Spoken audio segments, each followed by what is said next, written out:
Agada. Mbijan raganya. Albaka. Mbaka important. Yo, nga transfer la sto. Ya transfer la. Ha, code nyinji. Okay. What's that? Nsila ID soto. Sa soto. Sorry. Agada. Mbijan bro. Albaka. Mbaka. Bara alla service o tariya. Mbale. Mo ki janna nun kunu bara tariya. Jannom yona forest de bureau. Gambia tonkon na no mbali ya bere.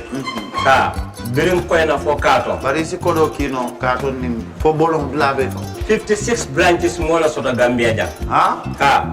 Gambia kono ani Gambia bantala bankol. Nko kodo kiya bere.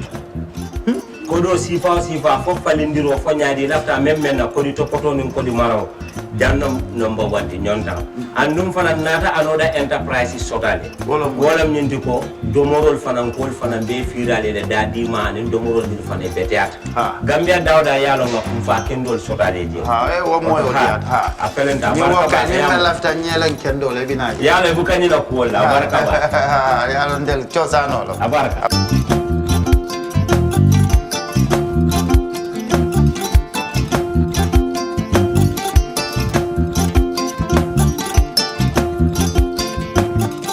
Gamcell data, now even better. Enjoy 20% extra data on all Gamcell data bundles. Buy 20 megabytes and get extra 4 megabytes. Buy 50 megabytes and get extra 10 megabytes. Buy 100 megabytes and get extra 20 megabytes. Any amount of Gamcell data bundle you buy, you will receive 20% extra data for free. Dial *302* data amount hash or go to your Yaiborom menu and choose your data bundle now. Gamcell data is fast, lasts longer and very reliable. Gamcell Yaiborom. Alright. Honey, did you remind him that the last time he sent the money, it was not enough to buy all the provisions? Oh, sorry, I forgot to tell him. Are you guys talking about money transfer to buy provisions? Yes. But don't you know about Baluwo? Baluwo? What is Baluwo? Baluwo is a service that your son can use to send provisions directly to you guys from the shop. And you don't have to worry about the exchange rate. Tell me how Baluwo works. It's very simple. Just log on to baluwo.com and shop, or download the app on your phone. You can shop on the website or using the app to buy online basic products for your family and friends. With Baluwo, you decide what your money is spent on. Your money, your choice. Buy online products for your family and friends in the Gambia, Senegal, Nigeria or Mali. Baluwo, better than sending money. For the first time in the history of the Gambia Printing Publishing Corporation proudly introduces the Biliomatic exercise book printing machine. The machine has the capacity to print more than 20,000 books per hour. Yes, 20,000 books per hour. It also prints magazines, newspapers, calendars, flyers, normal books and all kinds of printed documents plus items at affordable prices. With the Biliomatic printing machine, GPPC can now render high-quality and non-size restricted printing service supply across the sub-region. Rush now and partner with GPPC for all your public and private printing service needs. Print with us today and you'd be offered highly professional, reliable and efficient service delivery by our team of experts. The Gambia Printing and Publishing Corporation is here to meet all demands and is reliable at all times. For more info, contact us on 437-4493 or 437-4402. GPPC is Gambian and it's yours.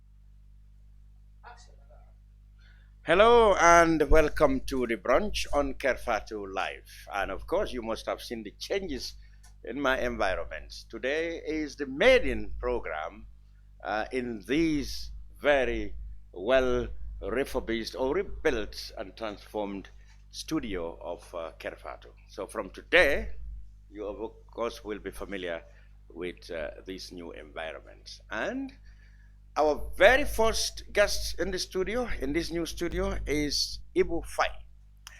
Ebou Faye is a trained journalist, but practicing as a sports and public administrator.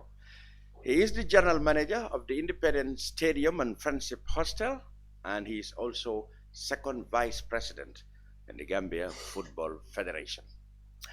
Today, he will be wearing two caps in this edition. One as a candidate officially of the governing National People's Party for the contest in Banjul mayorship. And he also, as head of competition in the GFF, will be linking up, of course, with our people, delegation, his delegation, that's right, in Cairo, where the Africa Under-20 Nations Cup is taking place, the final between the Gambia and Senegal. That will be at 5 p.m. So this program will actually transcend from politics to sports, all packed in this next 1.5 hours. I'm Lamin Jassey. Welcome once again to the brunch in a very new environment. Good, let's go to the point. Ebou, welcome to the program. Well, thank you very much, Lamin. It's a pleasure to be here. Good. You threw your hands into politics for the very first time in 2018 when you contested for mayor in Banjul. I think you came a close third behind incumbent and eventual winner Rohey Baliklo and the former mayor, the late Ablaiba. You came third. Not too distant third, but then third. Why do you think this time too there is a need for you to contest? Well, I think the last time and this time there's a big difference. The last time, the reason why I contested is because most of the youths wanted me to contest, especially those close to me.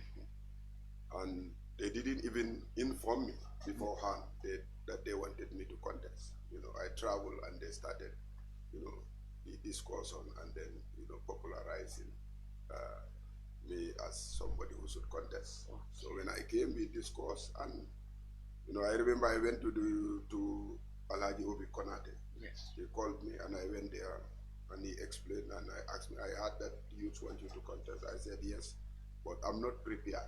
He said, Ebou, go and contest. You know, so that's when I decided that I will contest that election, and I came third, as you said. This time round, we haven't seen much changes in Banjul. Okay. We haven't seen any changes. So the reasons that made you to come into politics are still there? They are still there. The last time, the issues we discussed during the debates we had and so on, the only changes is the roads in Banjul. Okay. Apart from the roads, there's nothing Yes. that is in Banjul. So you feel that there's still a need for you to contest and take over the I know there's still a need for it because I'm development oriented, and I think I'll make a difference. We'll transform Banjul the way we want Banjul to be, because Banjul, it doesn't look like a proper capital as of now, and the council haven't done much to change the way Banjul is. Okay, we'll go straight into that, deep into that, about your plans and what do you think you could have done better than the lots that are there under the UDP leadership of Rohey Baliklo. But let's come to this one. The last time you were independent, this time you are backed officially by the governing National People's Party. Why, in which way do you think there is a big change now? The big change is Banjul is NPP.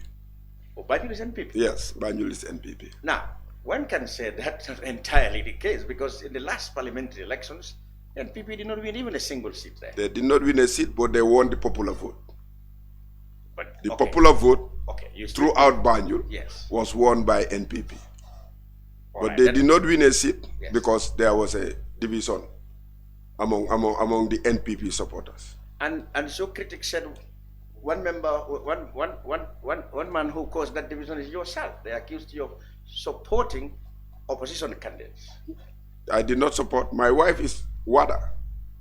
Your wife is? Wada. They accused me of supporting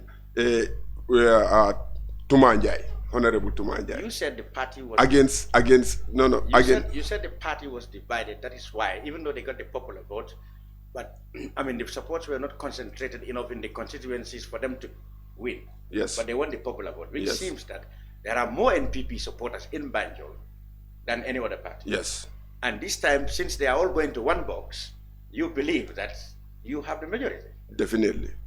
But people said you were one of the elements who caused that division. You supported an opposition party. I never supported opposition candidate. No, I never supported any opposition candidate. You did not support Tumanjai. No. But that's what they claim. Tumanjai knows, and Tumanjai have said that. And it had came out now, Tumanjai is supporting Roy Maliglo.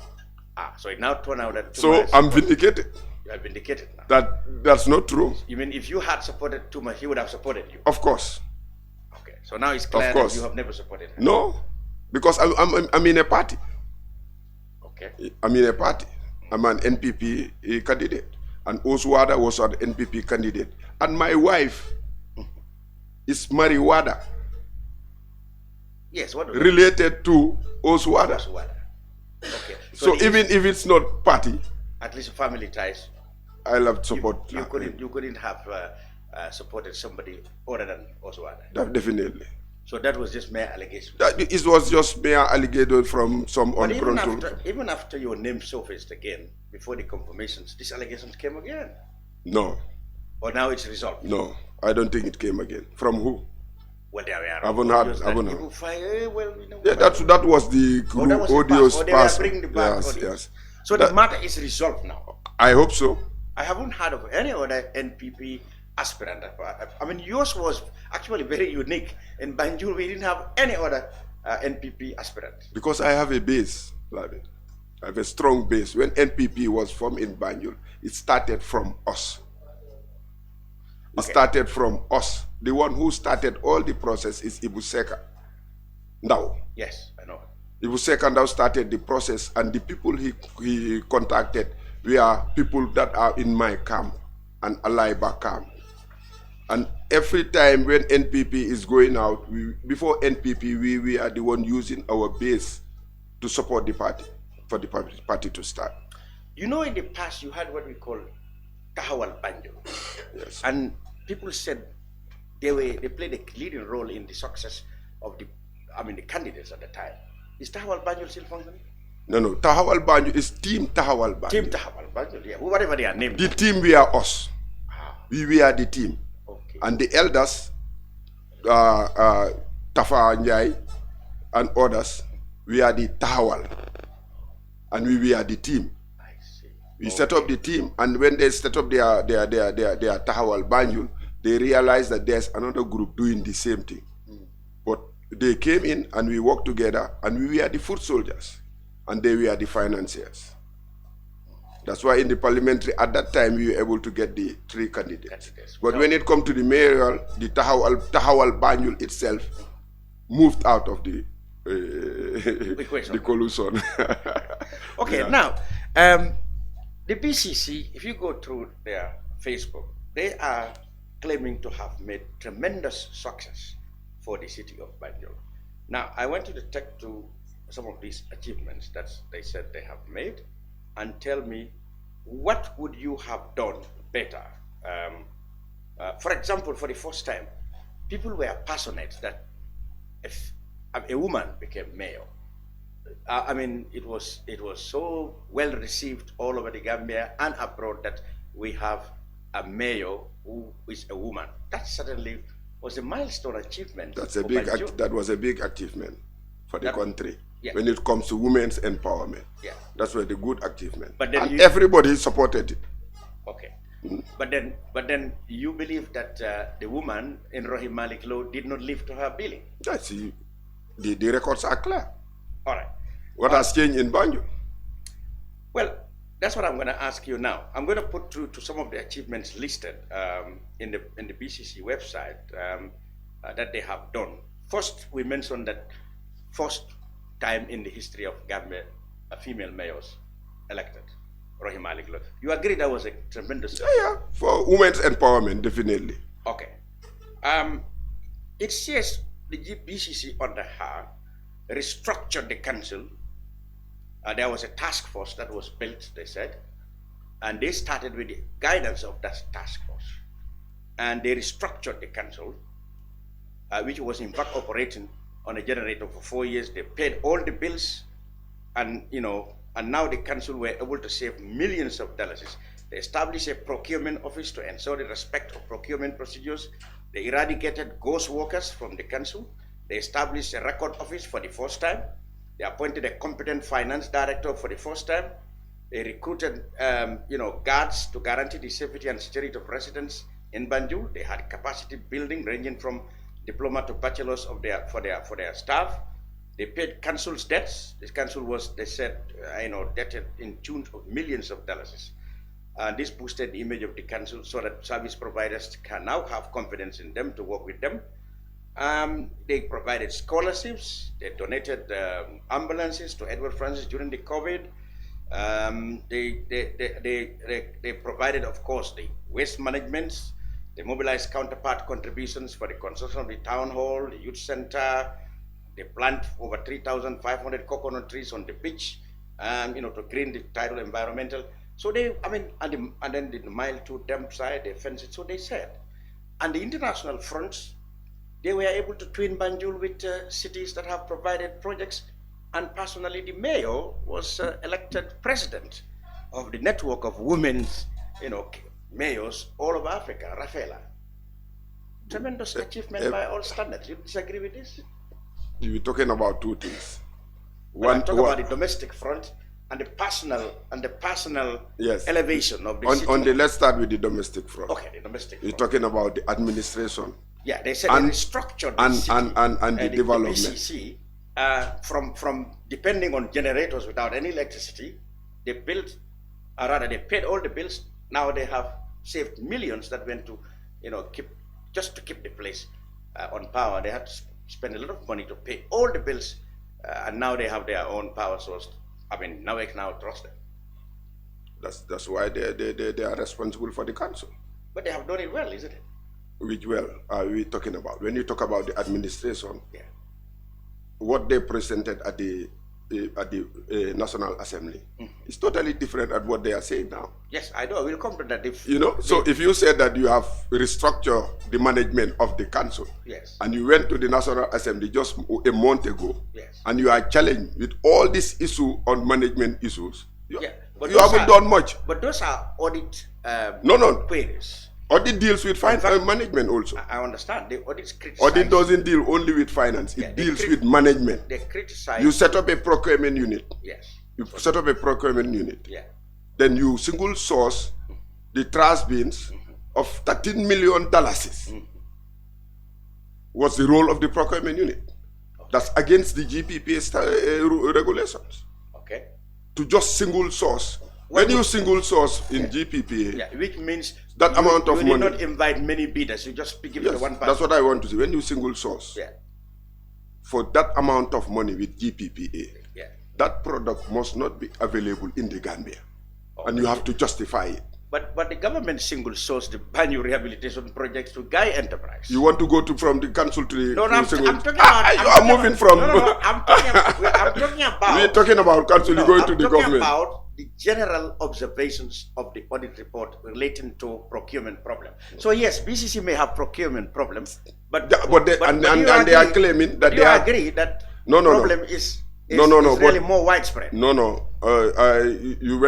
we talk about let's concentrate on the council. BCC, yes. You don't want us to be in comparison. Why should I go there? Okay. That's not my arena. All right. What would you have done better? The finance committee, before the finance committee criticized the management of the financial system of BCC. In fact, he even mentioned fraud, suspected fraud over revenue collection from the market. We know that. What would you have? Let's talk about this procurement. What would you have done better with the waste management that you said 13 million was spent on a single source? Lamin, waste management has 3 components, Okay. 3 key components. One is transportation, collection, and treatment. Okay. If you look at Banjul, it has only 2 garbage trucks. Only 2. Yes. I thought we saw some on display at the Makati Square. Yeah, they have only 2 garbage trucks. Okay. The garbage is everywhere in Banjul. Let's be realistic. You mean even now garbage is not? Yes, it's collected, but it's collected. Collection is not correct. If you cannot address the transportation, you cannot address collection. Treatment is at the dump site. And at the dump site, you need an expert on the dump site, where you can transform, where you can transform. The one at mile 2, right? Yes, where you can transform the garbage to resources. But that's a general problem. That's not only BCC. You're talking about BCC. Okay. But that's capacity building. They probably don't have the money. So and they said they have capacity building. Yeah, they train people to be able to do that. But the money, I'm talking about financial muscle. No. To be able to treat waste to something resource. But even the government, But central government had a problem. It can be even public-private partnership. Oh, they should have ideas about it. It should be public-private partnership to able to address it. But even at the collection and the transportation, they don't have it right. Okay. It's not doing well. If you have only 2 trucks, you cannot address the collection. And garbage is produced every day. Oh yes. Every day. Okay. So you mean the 13 million they spend on garbage? That's only for trash bins. For trash bins only. If the trash bins are full, who is going to collect it? And where are they going to take it? Is that what you're asking? No. Okay. So what would you have done better? If you don't have the money, what would you have? They have the money. They have the money. The council have the money. The council have collected $345 million. In the last 4 years? Yes. In the last 4 years? Yes. Okay. As revenue. Okay. And they have received 160 million from EU. Okay. Isn't that what? That's about half a billion dollars. And how do they spend it? And 60% is for services. 40% is for administration. That 60%, where is it? Where have they spent it in Banjul? 60% should have gone for services? Yes. Only 40 should have been for administration? For administration. But you are believing that what they have shown in the last 4 years to have spent from that 60% is not enough? They haven't shown anything in Banjul. There's nothing in Banjul that has changed. That's why I said you did not see what we discuss, or the issues that we discussed in the last election are still there. But you didn't tell me still, what are you going to do differently? What we are going to do differently? Aspects, yes. First, we will increase the transportation of for the collection of garbage throughout Banjul. We'll increase that. Our target is to have at least 8 vehicles to 10 vehicles to start with, so that we can collect all the trash from Banjul to the dump site. That's the first point. The second point is the treatment center at the mile 2. We'll get somebody or a private partnership to address that issue. It's not a difficult thing. The trash can be transferred. Even their bilateral agreement, they are twinning. Yes, the twin partners. They can address that problem. So the challenge is not should not be at the collection and the transport. The challenge should be at the treatment center, where you need an expert on waste management to address that. Okay, so that's you will tackle this. What about the restructuring of the? They said through the guidelines of the interim task force that was put in there, they discovered ghost workers and eliminated all of them and saved the council millions of dollars. Is that not an achievement? No. We don't know the ghost workers. The council employ more staff than they have released. Oh, really? So yes. So they employ more staff. Whatever happened, they in fact employed more. More staff. But most of the supporters. But at least those are not ghosts. They're going to work. Well, those people are not ghosts. At least ghosts were people whose name existed, but they never existed. That's bad administration. You saying that when you come in there, you're not going to employ people? We'll employ more. You will employ more. More. You are going to employ more. More, yes. So you're going to drain the resources more. No, than the present administration. The resources are there. You're going to employ more. Of course, if you want the job to be done, you have to employ more people. So you can't accuse them now of employing more people. No. It's your question you ask. Okay. It's not. I'm not accusing them. It's the question you ask. Okay, so if your concern is to save money, and you accuse them of employing more, the role of the council is not to save money. The role of the council is to deliver services. I understand, but so when you get the resources to able to deliver services, when you employ people to able to deliver services, you are doing your job. But you save money for who? When they came, they said revenue that was on the records before they came was terribly low because revenue was leaking, and through their management, they were able to initiate efforts that really gave rise to quite a handsome increment in terms of revenue. But where did they invest the revenue? But of course, they provided services such as the introduction of the back of school, the school initiative, which provided school. Which school? Supported women. The council have it. They supported women entrepreneurs with $10 million as a startup capital. Let's look at this. Let's look at the school first. Let's look at this. COVID-19 pandemic. They provide release for flash flood victims. We saw pictures from Lamin, St. Augustine's and other places, and they provided funds to relieve. Lamin, let's look at the schools first. Council have its own school. Gabajahumpa school. Yes. It's the worst school in Banjul. Why? Because what is it? The standard is below.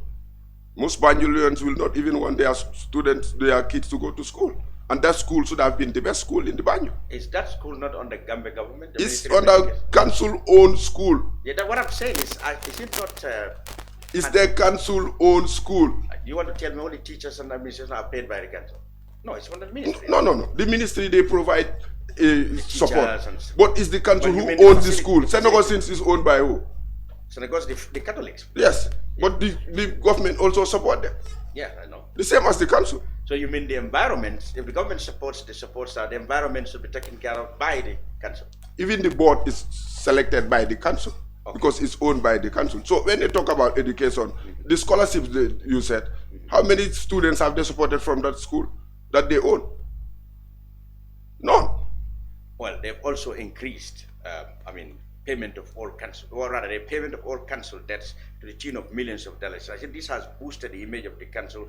Now, organizations. So what they are saying, the council is not indebted now. And they that's what they try. But at least if they are still indebted, that must be through the provision of services. But they found a big debt up to a point that nothing can work. But now, of course, it thinks we are working. Because Abdullah was able to pay the counterpart funds for the BCC. For the BCC and all the youth centers. The youth center was paid from Abdullah's counterpart contribution. But Ebou, Abdullah never had a problem of paying salaries. But Ebou, so where are the debts? But Ebou, you cannot say that this administration under Rohi have not achieved anything. They have what I'm saying is, where is it in Banjul? All these things are services. They are not services to the people. Are they services to the people? Of course these are services to the people. Well, what would you have done differently? What would have done is provide services to the people. Council is fundamental role of council is to provide services to the people. Make sure the city is clean, make sure that you support the education, make sure the waste management is addressed, make sure that you establish central garage. If you go to Banjul now, it's flooded. Let's look at the revenue. You said do you know what they collect annually? Do you have a breakdown? No, I don't have. I have the general one. But this is 4 years. 4 years. Yes. 2 years. You're talking about. Yes. You said 345 million in 4 years. In 4 years. That's a pittance. That's not money. Are you so for Banjul? For 4 years. Yes. 340 million. And they said they raised the revenue. I'm saying that. How did they raise the revenue? I'm saying even that is small to me for that's the not small. 4 years. That's not small. 360 million. Banjul doesn't have that much. It's not like KMC. It's the capital of the Gambia. It's not like KMC that collects that amount of revenue. I see. Okay. Or West Coast that collect that amount of revenue. You are talking in terms of the volume of revenue. Yes. So compared to others, Banjul is small. So that's that's a lot of money. But Lamin, $500 million is a lot of money. In 4 years. In 4 years. To be invested in Banjul. Annually, I would have said But in 4 years, that means on average 96 million or 96 million is a lot. Or maybe 85, or let's say 65 million a year. That's a lot. But looking at the colossal task you're talking about, street cleaning, collection of refuse, provision of scholarships, paying, utility fees. I mean, these are expensive. If you are only getting these things from only 60 million a year, you will struggle. Struggle how? I'm saying if Ebou Faye takes over, and 4 years you only got 360 million with all the lofty ideas we're talking about, I'm saying you run out of money. We'll be successful. How are you going to get money? It's coming from this guy? Or that the money we are talking about? The same money? Yes, they have $1 billion. You will be able to meet all these targets. We'll be able to meet all our targets. Okay. Because it's not the money that we are going to just mismanage. It's not money that we are not going to mismanage. We're going to invest it in the areas that are deliverable to the people, so that people can feel the council is part of them.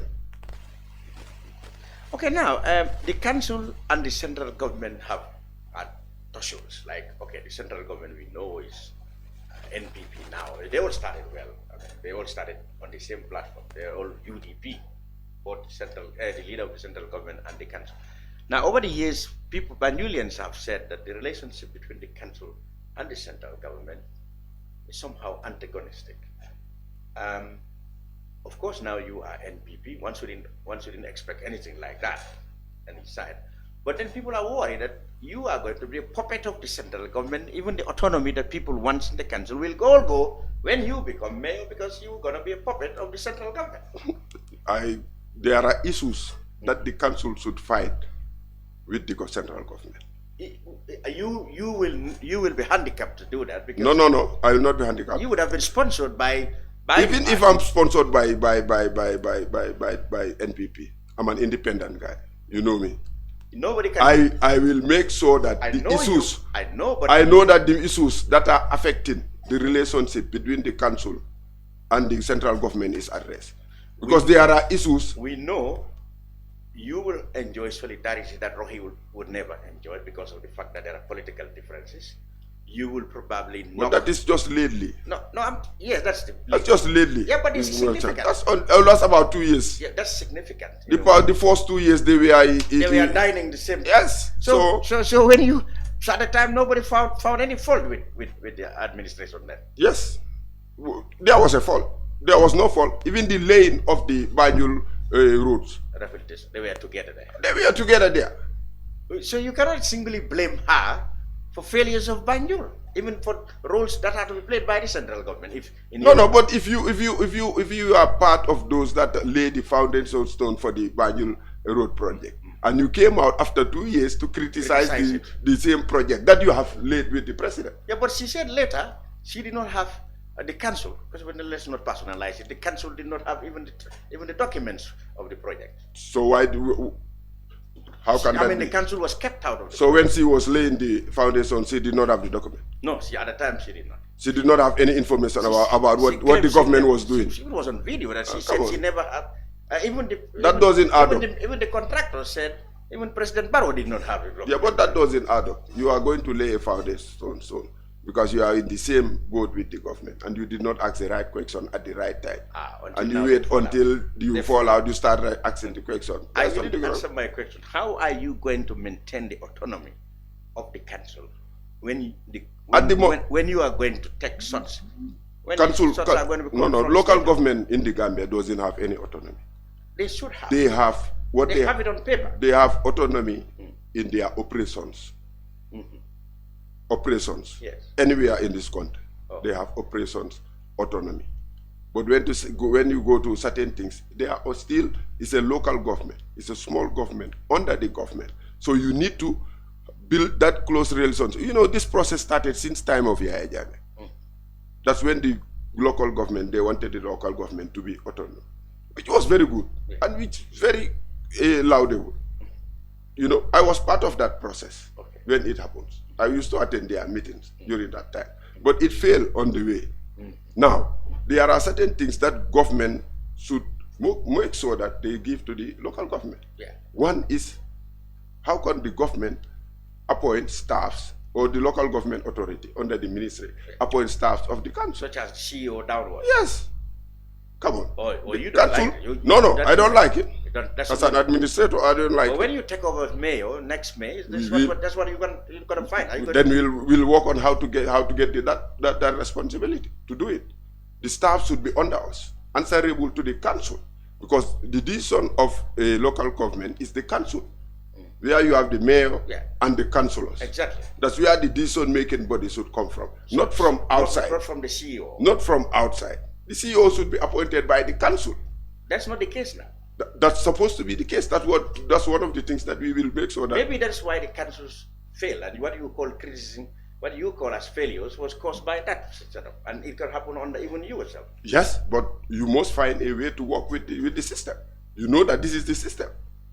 How you change the system is one thing, but you must find a way to work with the government to be able to address the system. Did they do that? Well, the BCC under Rohit also claimed that they planned to do housing, a housing scheme for the city of Banjul. It was said that they wanted actually to use some of the properties that were confiscated from the former president to be houses that will be provided for families. They still have that plan, I think, on their Facebook. Yeah, but housing the properties of the president are under the government. Yeah, what have they done? The central government refused to give it to them. They made a proposal. Yeah, but they said, we want these properties to go to Banjul. Since they are in Banjul, we transform them into affordable houses for families, and we transform Banjul in such a way that people who have left Banjul, such as yourself, will come back. And Rohi, of course, left. No, I live in Banjul. Well, you never live. You go. Your critics said you go there every evening. I live in Banjul. Now for the past 4 years. No, I doubt that. I live in Banjul for the 4 years. But you were going there every day. I live in Banjul for the past 4 years. Last 4 years. Lamin, That's when you plan to contest. No. You were not living there. My heart was always to live in Banjul. But you were not living there before. When I came from studies. When I came from studies, yes, I lived when in you Banjul. had the plans to contest for mayor, you live there now. Of course, I have to live in Banjul. Why do you think about housing? Housing is a good idea. But the first thing is to address the rent in Banjul. The rent is too high, and ordinary people cannot afford it. Address the rent, then go to housing. Housing is a very, very, very important for Banjul. How do we get council housing? The idea is excellent. It's one of my plans. But look at it, how to get council housing, so that the vulnerable people can be supported. Because if you look at the rent... Malik Low's administration said they tried to get that done. They had partners who would have done that, but the central government refused to give them the properties. Well, I cannot say much about that, but when I try, I'll get it. Yes, because you are NPP. That's why we work. So you believe that with you now, the opportunity will be there for them to... For them to have council housing in Banjul. But the first priority is to address the rent in Banjul. But why is rent high in Banjul? It's too high. And they ask for certain things that are totally, Like you have 6 to pay months in pay. advance. You have to pay 6 months. You have to pay 1 year. And these things is happening. And most people... But that's not only Banjul. It's everywhere. Yes, how do we address it? How do we get the government? Parliament talked about it last time. They said they wanted a law that will ban advance payments, etc. But housing in Banjul, because many people said, in fact, indigenous Banjulians have left Banjul in droves. They don't find the city anymore fashionable, to live in. I live in Banjul, and Banjul is fashionable. Banjul is a very nice place to live. It's more secure all over the country. We used to know Banjul to be, in fact, everything Gambian. You cannot discount the fact that it's only an odd 40,000 people who live in Banjul compared to 100 and something thousand back in the days. There has never been 100,000. My friend, when everybody was living in Banjul in the 70s and the 70s, there was no tobacco road. Okay. There was no tobacco road. But so you cannot discount you have added tobacco road, so it cannot be 100,000. But people have left Banjul. Yes, so many people have because of space. Space? Yes, because of space. You have these family compounds whereby development brings all these things. Because of space, I've developed, my brother have developed, my sister have developed, gone and married to another one. We try and get our own compound and move away from our traditional home. Okay. So that's all over place in Banjul. Okay. we will continue this conversation. But of course, we are going to your second cap in the studio, which is of course the football. I introduced this, is the second vice president, head of competition for Gambia Football Federation, and today is a final between the Gambia and Senegal in the under-20 AFCON Football Championship. Now we have in Cairo the delegation led by Bakary Jammeh, the first vice president, waiting there to join us actually. If they are, and we get signals from our technicians, we should put them in the studio, and we have the monitor also on, perhaps. Are we ready now to go to Cairo? Hello? Yes. Hello, Bakary or Amadou? All right, we're waiting, of course, for our people to join us in Cairo. Okay, let's speak briefly. We suspend the politics. We come to the football. Well, we got signals that somebody's on the line from. Is that Amadou or Bakary Jammeh? Hello? Hello, Cairo?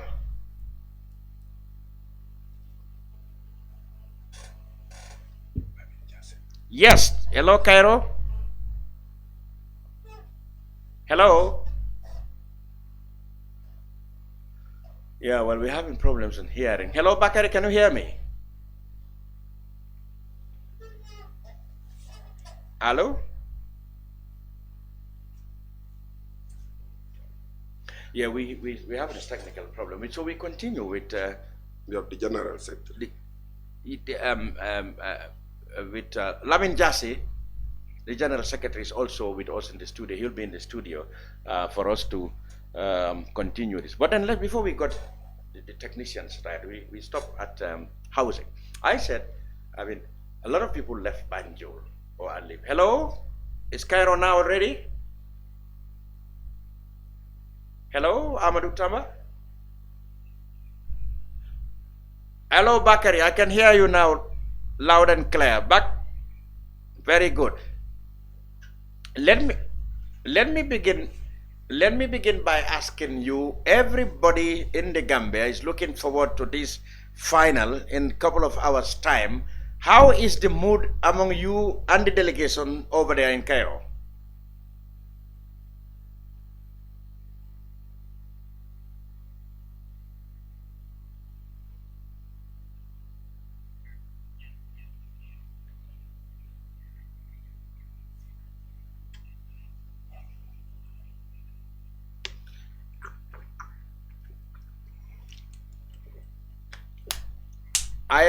Bakary, how is the mood over there?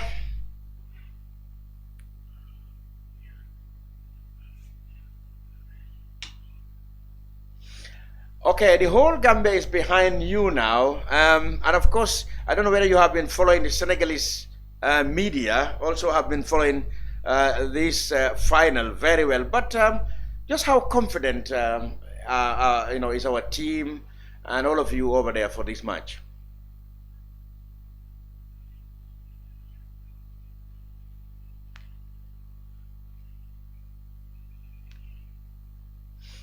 Okay, just go ahead and tell us, describe how the mood is like in Cairo.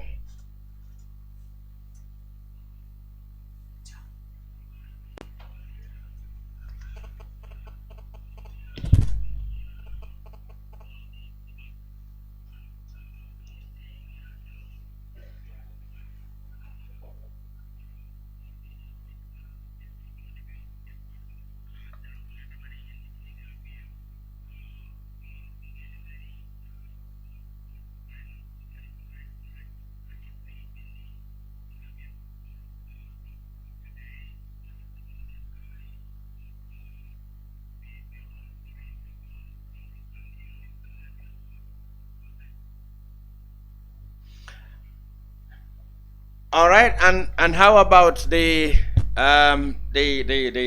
logistics and all the issues you have to deal with? Is everybody now comfortable and waiting just for the kickoff?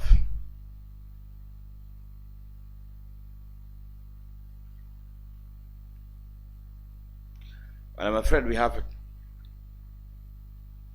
we we have a technical problem. We may not be able to hold on. Yes. I think you just straight away go ahead and tell us how the situation is now in the build-up to the final.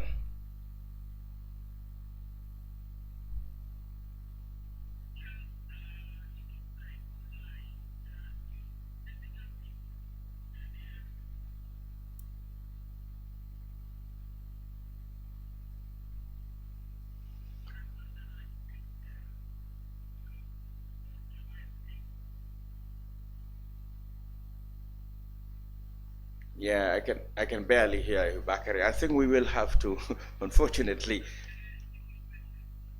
Well, I said you just go straight ahead and tell us how the mood is, how are the preparations, and what the country can expect, and what's your message to a whole lot of Gambians who are following you.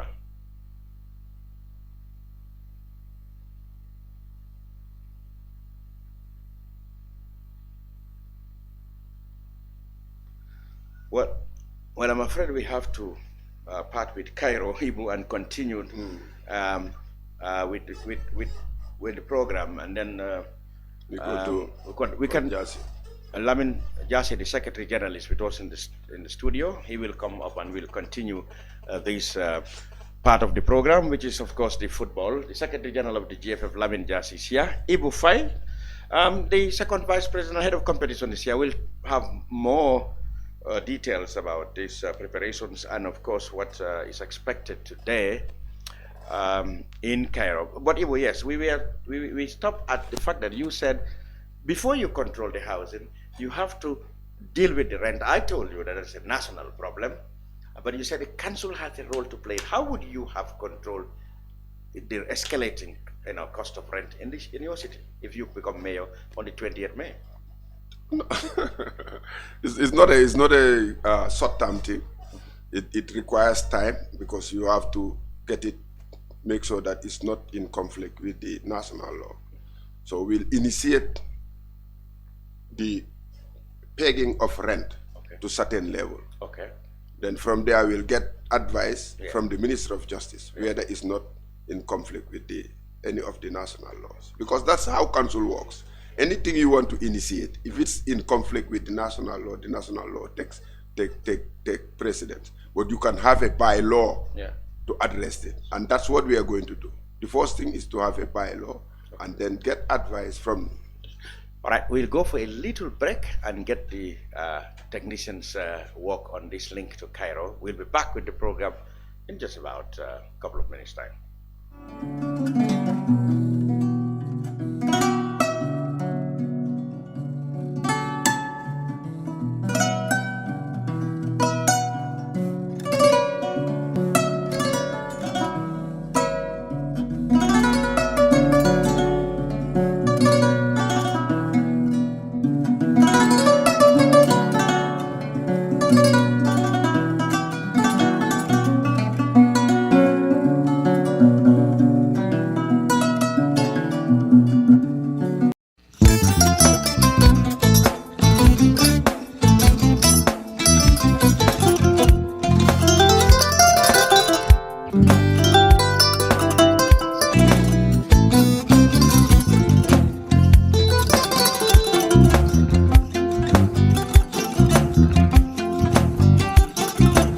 Agada. Mbijano aganyani. Albaka. Important. Yo, nga transfer la sto. Ya transfer la sto. Ha, code nyenje. Okay. Important. Nsila ID soto. Sa soto. Sorry. Agada. Mbijano Albaka. Mbaka. Bara alla service o tariaka. Mbale mo ki janna nun kunu bara tariaka. Janno yona forest de bureau. Gambia tonkon na no mbali ya bere. Birin koyna fo kato. Bari si kodo kino kato ni fo bolong labe ko. 56 branches mola soto Gambia ja. Ha? Gambia kono ani Gambia bantala bankol. Nko kono kiya bere.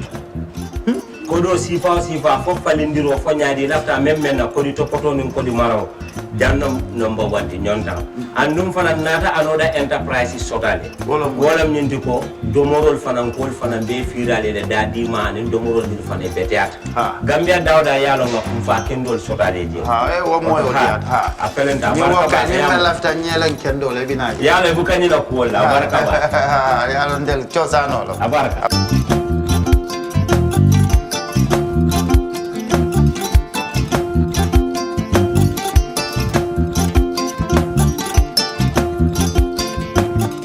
Gamcell data, now even better. Enjoy 20% extra data on all Gamcell data bundles. Buy 20 megabytes and get extra 4 megabytes. Buy 50 megabytes and get extra 10 megabytes. Buy 100 megabytes and get extra 20 megabytes. Any amount of Gamcell data bundle you buy, you will receive 20% extra data for free.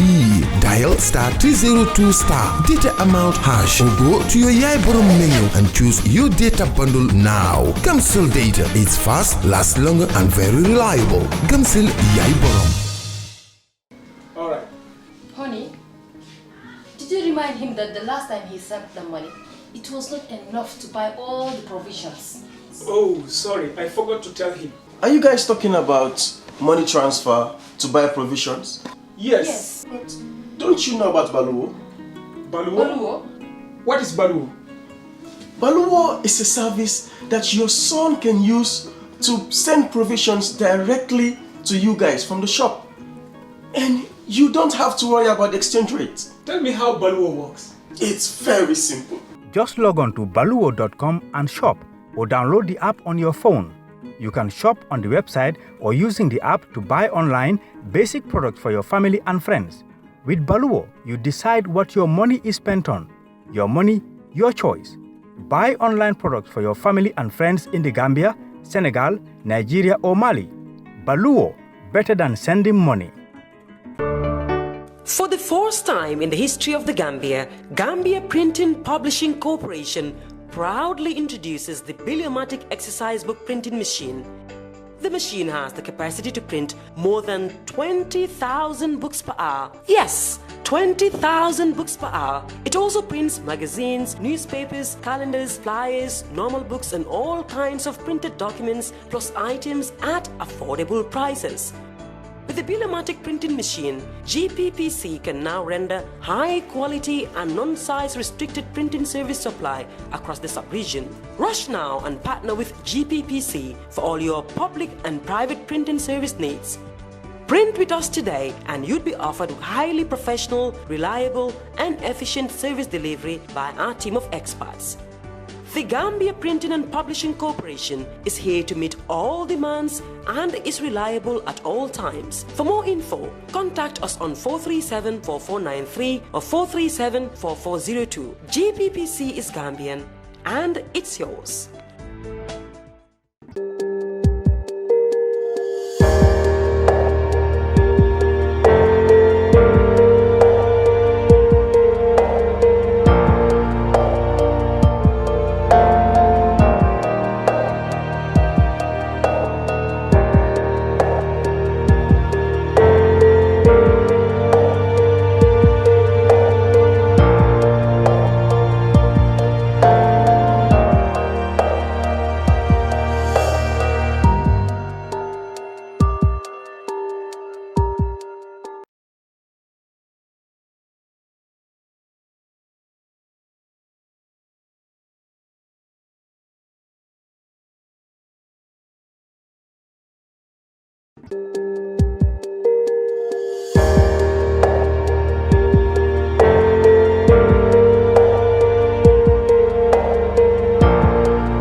We live in a day and age where technology is creating a world without borders, filled with unlimited potential to improve the lives of the people around us. Innovarex Global Health ushers in a new way of leveling the playing field with increased access to quality healthcare services delivered at your doorstep.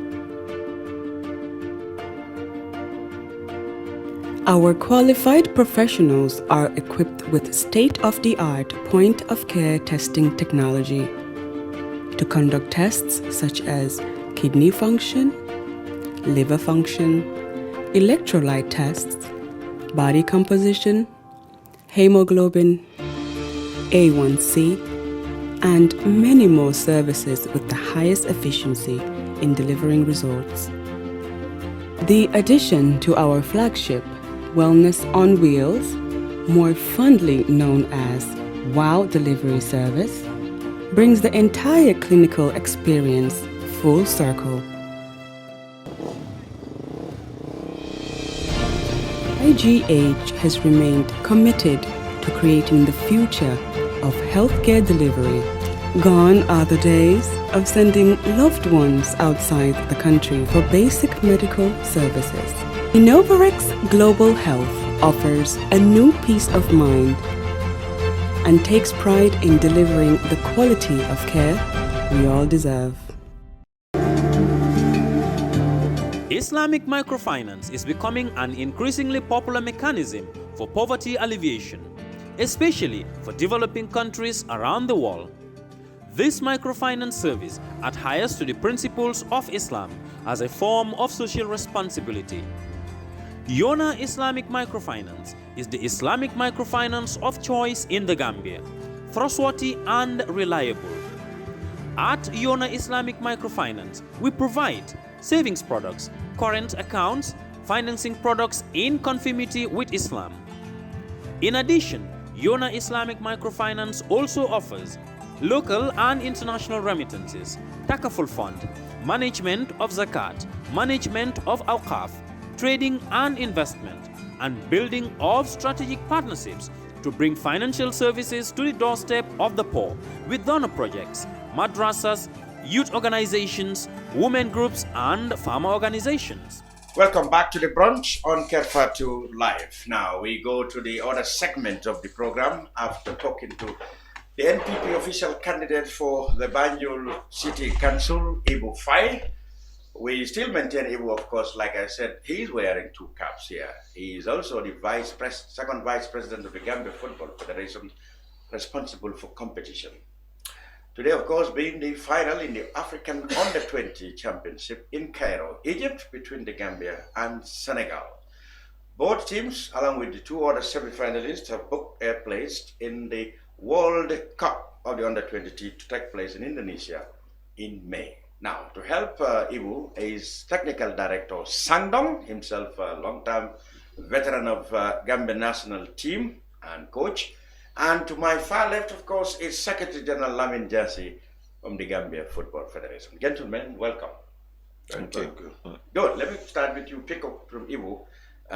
Put your political cap now. Now we are in the final for the very first time of the African Under-20 Championship. You've been through all that. We've been to the African Championship before. We never reached the final. So are we about to see another milestone in Gambia football?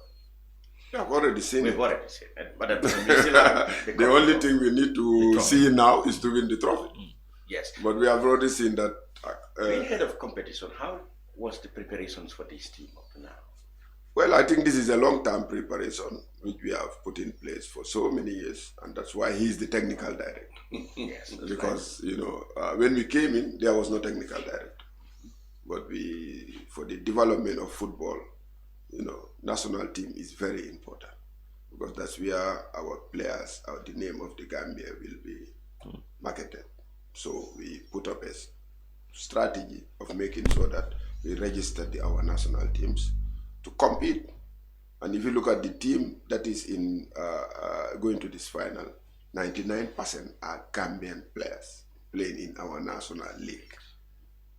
That shows that the league is linked to the national team for its development. You mentioned a good point here. I mean, most people think the Gambian league, of course, can be compared with other leagues in Africa. If 99% of our players are from the Gambian League, some, what does this say of the Gambian League? Although we don't have money, but it does suggest that we have good technical quality. Thank you very much, Lamin. I think one of the main reasons is that if you look at the Gambian League, our first division league, it's an amateur league, yes, but it's also a developmental league, and this is a developmental national team. Players don't play beyond 27, 28 in the Gambia because the national anthem is Kimagetla. So we don't have a lot of older players playing in our league. We've got very young players playing in our league, and that is why we always do well. And looking at this under-20 national team we've got, with over 90% of the players being local based, I think I normally say you can only judge an individual or a team by your previous records. Previously, Mata got to this stage, in the last competition, he finished third. And so this is a development, it's an improvement, which is like already got to the final. It's one way forward, it's one step forward. Winning it will just add the cream on the ice. The ice on the cake. Yeah. Yeah. Okay, you mentioned we've been there before. We took bronze. Now, at least in this time we'll be silver medals. We hope we'll get gold medal, but at least this time that's another thing. But the under 20 until recent last year, it was always the 8 categories that have been doing service for the Gambian football. The under 8 categories have been predominantly financed. Finance and prepared by the Gambian Football Federation. This time round, I have to come to the point, how much involved is the Gambia government, central government, in your preparation for this one? Because often we had, of course, last year the government paid millions of dollars to get the national team. That's, of course, the senior side, the Cameroon qualifiers and the tournament proper. This time round, in the 8 categories we had, the government is getting involved. How? And have you already got the involvement, and how are they involved? Thank you very much, Mr. Chairman. First, thank you also for the special program. A few hours to our match. Well, the question was how involved is the government in the age category? So maybe if I give a general answer and then also a specific one to this current one. Their involvement in terms of financing is very limited. If I don't think there is much that they do. Of course, they do contribute towards the senior national team a lot, but that also, to be fair, is not 100%. In terms of if you look at the expenses of the national team. But in terms of moral support and in terms of coordinating issues, one would say yes, to be fair, they have been involved. In this particular one, government, we sent a budget to them. The budget, it's about 19 million in order to be able to, because look, this is a tournament, and but we got a letter back from them to say they will only be able to finance 7 million. Okay. I can confirm that 2 days ago, I was contacted by the Sports Council to check in our account whether we had a transfer in there, which I confirmed later to be 6.5 million. So 6.5 million has been the contribution. But just to explain, I think this is very important. That came before we got to the final. After we got to the final. So how was it financed? Under very strained, circumstances, how this thing was financed, because GFF had to go and arrange some alternative financial arrangement on the basis that the promise was given to us that 7 million will be given to us. So we have pre-financed, if you like, the activities of the U20 national team. And basically, I think that is the answer to your question. We only got 6.5. We hope that when we win today, we will win, that government will come in full force to help the team to go to the World Cup. My next question was coming there. Yeah. With the performance of this team now, do you think the government, or the nation at large, will now come to take a fresh look at the under 20, rather the age categories, as they've done to the senior national? I think they should. Like Ebou said, for the country to be exposed is the national team. The league is domestic, of course, yes, and clubs do benefit here and there, and we sell players, but it's the national team. Now look at our neighbors now. They've been African champions. They went to the World Cup, U23 champions. They are selling their country. Gambia is also, really, to be honest, Gambia now, Sang just came from this place, Cairo. By the way, Sang was even selected as a member of the technical working group. So, and Ebou just also came from my general coordinator, match commissioner. We are doing very well in all fronts, on and off the pitch. So this is good for the government, and then they need to understand that it is the Gambia that will be pronounced today at the Cairo International Stadium, the Gambian team. And this is called soft power. I'm sure you are in the field of politics. So it is good that you invest so that the boys can also do well. And then in that way, we are going to sell our country to others. When we were in Cameroon, I was there. Some of the people were confusing us to be Zambia before, but not anymore. I'm sure you saw that famous interview by France 24, France 24, which went around the world. And the president, Ebou, was here when the executive went to meet him. The first thing he said when he met his colleague, the first thing they talk about is our national team, our AFCON. So I think there you go. The president himself knows. So we are calling on the government through, of course, our entry point is the National Sports Council and through the Ministry of Youth and Sport to really look at this. Because I will tell you, for the payment of salary of the coaches, 100% GFF, or 8 categories. Exactly. For the preparatory, like this training camp and all of these things, internal, is 100% entirely GFF. You know, to tell you the truth, I think for the, apart from the senior national team, even for the women and all categories, is, 95% GFF. U20, when we won, of course, in Senegal, the trophy, there was a bonus paid by the government. We have to acknowledge that.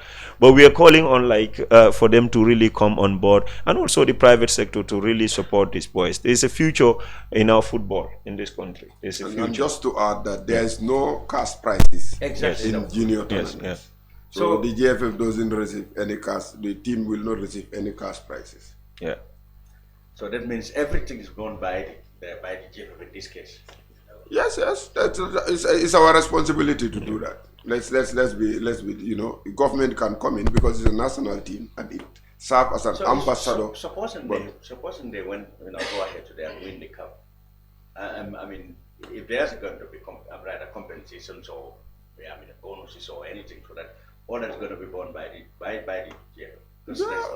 Yes. We have to make a plan to do that, and at least to entice and and that's all the motivate the players. All the more reason the government needs to be involved. Exactly, and let me just to add to that. Of course, like Ebou and Sang said, and also Bakari said last night on TV, the motivation is not only money; it's not monetary, but you also plays a part in it. The one will be sitting here to say. I think it will not be fair to say that the bonuses that we have created in this tournament for the first time going to AFCON for the junior category, the bonus system came in, had not played a part in it. In fact, the way they were doing it, I think they were taking the bonuses, so you were there, even in the dressing room, and you could see it adds some motivational, it motivates them. So yes, we are calling on the government. We are the quarterfinals is not been paid. The semi-final is not been paid, and I am very confident we'll bring the trophy. So we are calling on the president and the minister, Mr. Bakari Baji, to these people deserve that, to be prepared. I think they deserve. They deserve that. Let's go over to Sang. Senegal, Gambia, always been very interesting and exciting. In fact, already there is a Twitter war between fans, from Senegal and Gambia. I mean, very interesting images. Comparisons have been made. Now, as a veteran of both coaching and playing field of Senegal-Gambia derby, how important do you think that our boys should have? How important? What sort of message would you send to them to have at the back of their mind when they are playing Senegal? Yeah, I think one thing is let them try to be themselves. It's not easy to get to short stages. A lot of players have played and left. Others are coming. They will not have the opportunity of playing in a competition final. So it's a unique opportunity, whereas you need to go there, enjoy yourself, and show people why you are there and how did you get there. You know, I listened to the interview of the Senegalese coach. Yeah, he spoke very well. Very well. And they respect the Gambian team. Yeah. That is a good team, very organized technically, tactically, and they've been achieving a lot of things. I listened to Abdullah spoke very well also. We don't have to be overconfident. Let's get there. It's one of game, win it and win the tournament and come back home. You know, there is that respect between the two coaches. You know, on the side of the supporters, you cannot stop them. You had everybody throwing in whatever you want to throw in. And Gambia, Senegal is interesting. never. Both coaches said they are glad that it is family. Senegal, yeah, but so they set the tune for what would really be very peaceful and very. It's not going to be peaceful in the field.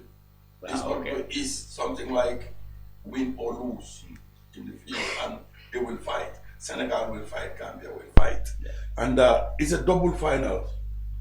They won us in the WAF finals, and we got the opportunity to give it back to them. It happened when we won the under 20 in Senegal. We lost the first game. By 5 or 7 or something. We came back, we got them in the final, and we beat them. So it's possible, but let's don't be overconfident, or let's don't over respect the Senegalese team. I've been in constant touch with the technical team, and we've been talking, and I've been giving advices and whatever. It's a very good team. It's not only the Gambians who tell you it's a very good team. I mean, we talk about confidence. I mean, given what they have achieved, winning all the matches and not conceding even a single goal. If it comes to confidence, I think their confidence is on the roof now. Yeah, but it shouldn't be over. They should be in a position to manage their emotions. That's the right word. Manage their emotion is the right word, like I just said. But to be very honest, there were not much surprises in this tournament. The WAFU tournament we played in Mauritania was more competitive than this tournament. That's interesting. That's a zonal one. This zonal one, because you had the Guineans there, you had the Senegalese, the Mauritanians, the Liberians. It was tough. We qualified because Liberia held Guinea to a 3-all draw by losing in the first half 3-0, and we were losing to Senegal. So because they drew Mali, that's why Mali was eliminated, and we walked into the knockout stage. So it was tough. And even when I went to Cairo on a different mission, where I happened to stay in the same zone where the Gambia was, when I saw a few games, I told them, what I've seen, Gambia and Senegal are the two best teams in this tournament. And I think they proved me wrong. They proved me right. Yeah. Ebou, what is? Where will you put your next today? Of course, leave your But do you think we definitely have a chance against Senegal? I mean, whenever we meet Senegal, people said we Gambian people always nervous, they always overconfident. Like you said, Senegal is doing everything well. Everything is going well for them in their football now, from the African Nations Cup right down to the Chan, Wafu, and etc. If they have to be stopped, it has to be this one, this evening. If you look at the Senegalese team, which I've watched in the last WAFU tournament, when I went there as a WAFU official, and being with the Gambian team, what the Senegalese do is just transition, very fast. And in that final, we just made one tactical mistake and lost the game. Only one. And because matches are decided by this 1 or 2 moments, and that's what we just need to address. Our team is good, and we try to make sure that, as Sang says, manage the confidence. It's always important. When we play with Senegal, sometimes we play with emotions. No, it's a derby, but the two coaches, our coach have shown respect.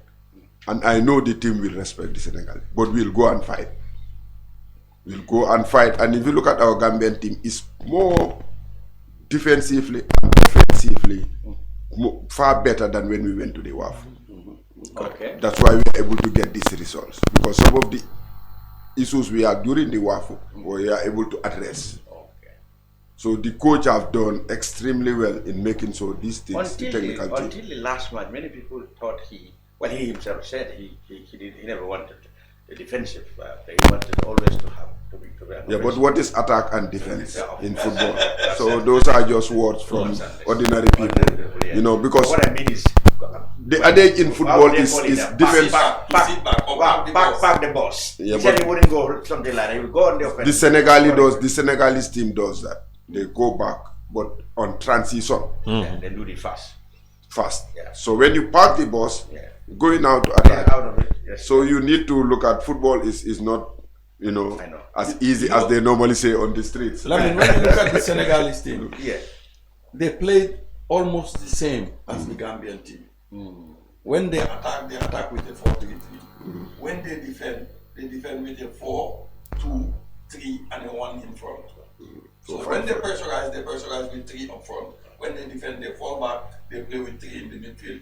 And one of the problems that happened in Mauritania was the leading goal scorer played the first game and got injured and didn't play the rest of the game. Yes, that's Adam. So we were without strikers in Mauritania. When we had meeting in the office, me and the technical team, I told them, I'm not saying no to bringing professionals, but any professional that is coming must come with his luggage to add on to what we've got. Or you won't come and sit back and let the local boys play. And it's exactly the same. From what we have heard, and you mentioned Adama, I mean, the lad is having the greatest moment of his career. And yet he's not going anywhere. He's even the leading goal scorer presently in the league here in the country. Oh, yes. Yeah, because he's fast. I remember he went for a couple of trials. Because he's working with this. I remember his early hat-trick for Steve Biko at the beginning of the league.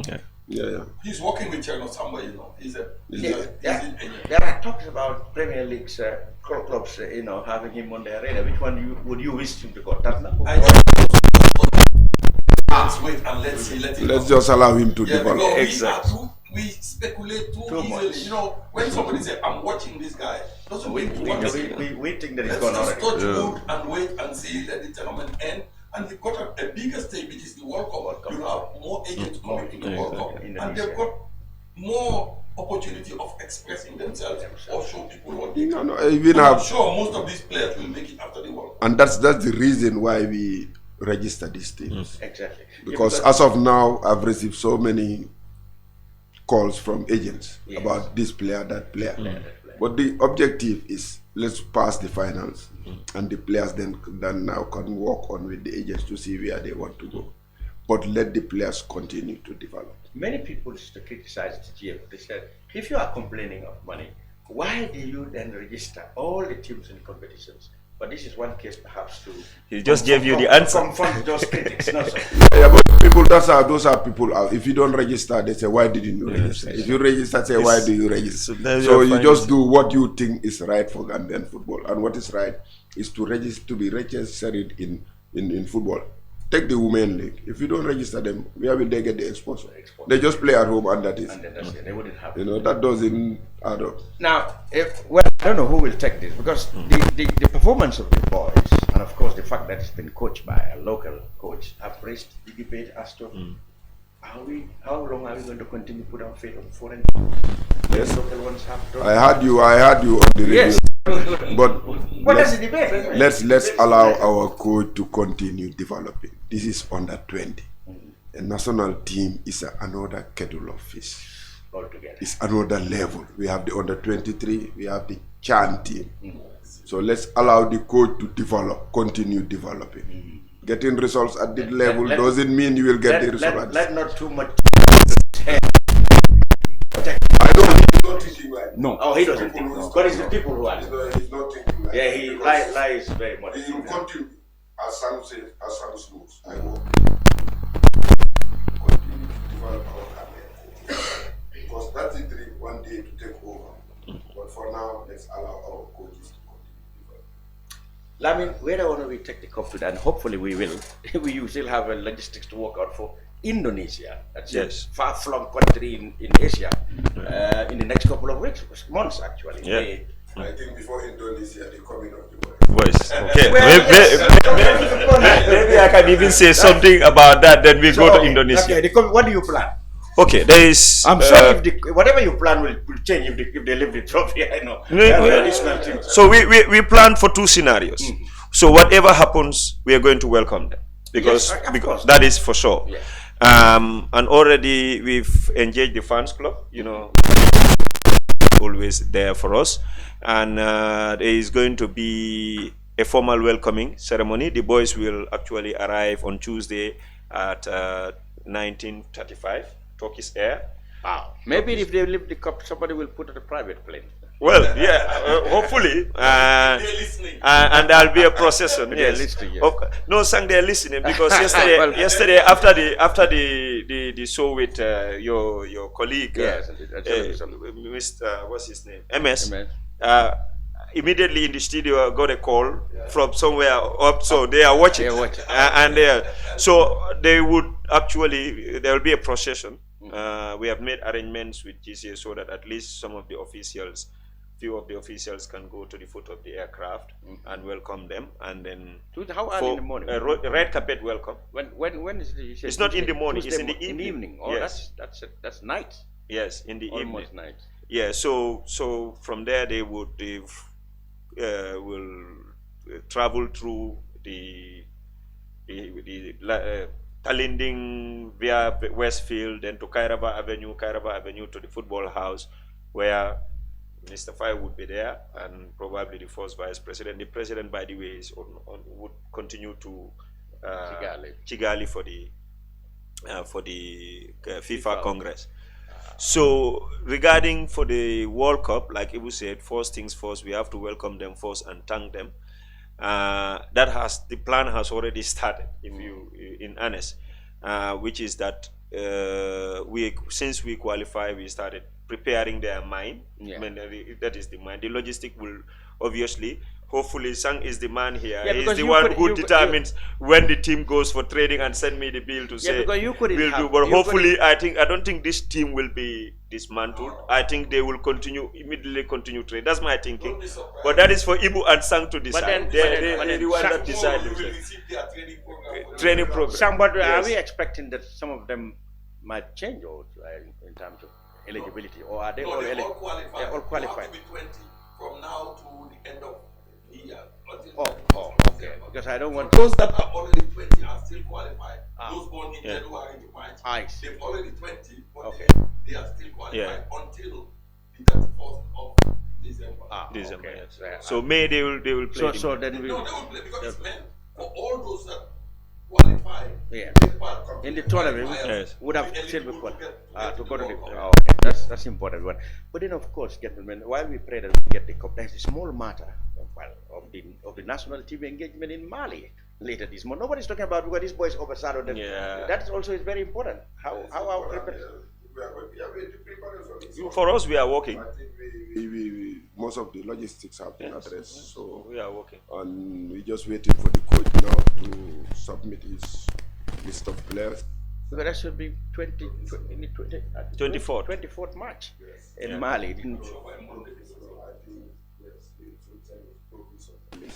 Because sometimes it's difficult. We have problems with administrators in these things because the coach will look at players. That's why he normally selects 30 to 40 players. Yes. Because some of these players will play on Sunday and Monday they are released. You cannot be sure that player can be available. Yeah. And that's why we have so many withdrawals and Jassey and others will for us to submit the list. So that they can you cannot submit a list that you are not yet sure. And that's the difference with national. National teams only have 8 to 10 days. Yeah, that's right. Junior teams have months to prepare. prepare. So the dynamics are totally different. So I think the coach will submit this professional, and then from there, before the event to finalize based on the availability of the player. Good. Finally, but we are well prepared and will deliver. We want to qualify to the AFCON. AFCON was excellent, and we want to go back. And we will go back. Inshallah. Finally, our wish list, all of us wish that we win, but by how many? 1-0.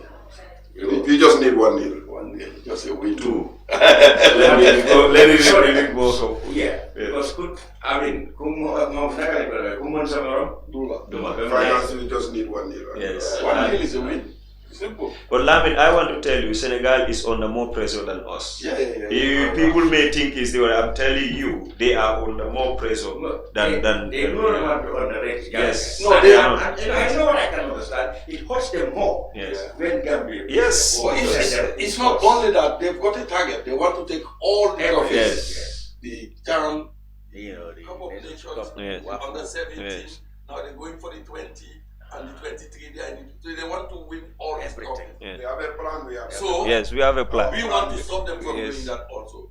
You know, it's just like there's a story in the religious that this guy found this guy sitting with one sheep, very clean, tidy. The guy was going with 99, and he stopped by and said, "Guy, can I have yours?" One. And the guy to have one. This one who has only one. Same scenario. Yes, we leave him with this one. We have a plan. We need plan is working. Yes. We need the trophy. Yes. Qualify for AFCON and we will qualify. Good. And that's at 5 o'clock today, Gambian time. Gambia versus Senegal in Cairo, the African Under-20 final. Good luck to our boys in Cairo, and we hope that we will welcome them as conquerors of the African continent. Lamin Jassey, Secretary General, Gambia Football Federation. Ebou Faye, Second Vice President, Gambia Football Federation, and NPP official candidate for Banjul. I don't want to wish you well because they will say I support you. So I can say that good luck to you. Good luck. Good luck to you. Right, Sandom, Technical Director, Gambia Football Federation. We wish you all the Gambian people good luck, and wherever you are, pray for good luck, because in the next 2 hours, we will have pictures before we leave, so we know that. Oh yeah, we have pictures. Thank you for reminding me, because I talk about the war on social media between the Gambia and Senegal. I myself watched a comparison between what? Can you imagine? People have taken into that, comparing our 2 first ladies. They did that. And every time they do, the Senegalese think that they are better in everything than us. But then I am very impressed with the Gambians, how they respond to them. So we will take a little look at those pictures from Twitter pages, from different fans across the, the Senegambia region. Wow. Mind game in the game. It's all about mind game as well. Absolutely. Make you look you are inferior. Well, of course, I'm sure our viewers are watching the videos.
We live in a day and age where technology is creating a world without borders, filled with unlimited potential to improve the lives of the people around us.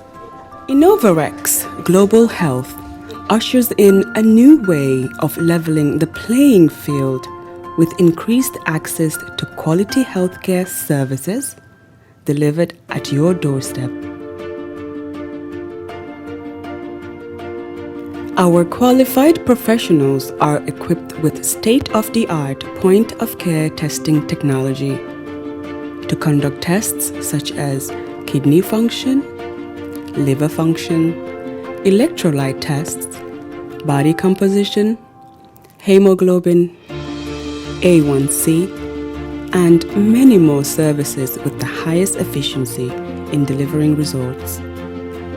The addition to our flagship, Wellness on Wheels, more fondly known as WOW Delivery Service, brings the entire clinical experience full circle.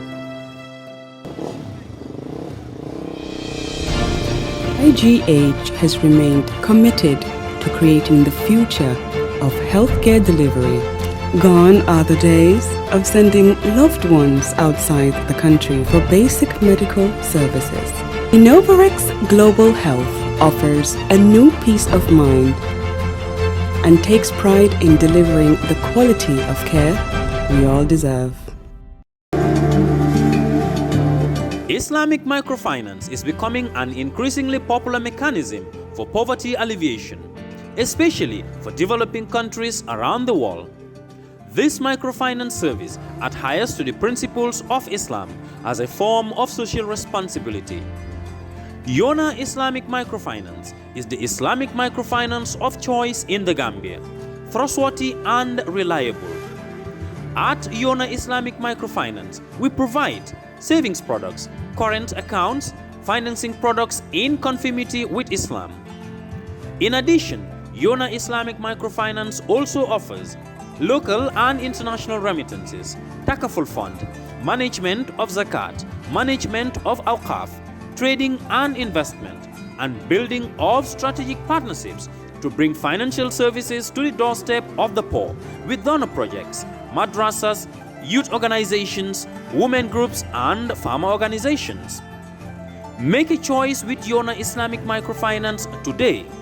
For more information on Yona Islamic Microfinance, call 377-2151 or 9832-151 or visit Yona head office at Tipa Garage, Bakote, or visit any Yona branch located countrywide near you.